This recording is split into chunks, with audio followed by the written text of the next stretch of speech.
my children to think about and see things that children should not have to see or think about. One example is when threats to my life were particularly intense a few years ago around the time of the Dobbs leak. My security detail sent me home with a bulletproof vest, and I carried it into my house, put it into my bedroom, dropped it down on a table, turned around, and my 12-year-old son was standing in the doorway of my bedroom, and he wanted to know what it was and why I had it, and I didn't know how to respond because maybe I lack imagination, but I didn't expect that performing this service was going to put me in the position of explaining to my children what a bulletproof vest was and why I had to wear one.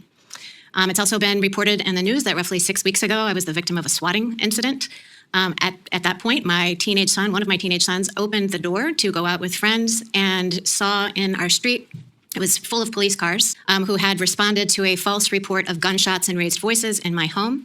I was very, very grateful that I had Supreme Court police outside my home because they were able to stop and meet with and explain to the county police that it had been a false alarm, and so the police did not actually attempt to enter our home. Many of us, me included, have received threatening anonymous deliveries designed to intimidate and harass us. They are often sent in the name of Judge Salas's son, is deceased because he was killed by a disgruntled lawyer who showed up at Judge Salas's home intending to kill her, but her son, 20 years old at the time, opened the door and took the bullet instead. Her husband, standing behind, was seriously injured. So I think the message on these deliveries being sent in his name is clear. Federal judges across the country, throughout the judiciary, including the Supreme Court, continue to do their jobs without fear or favor, but the threat level is really high.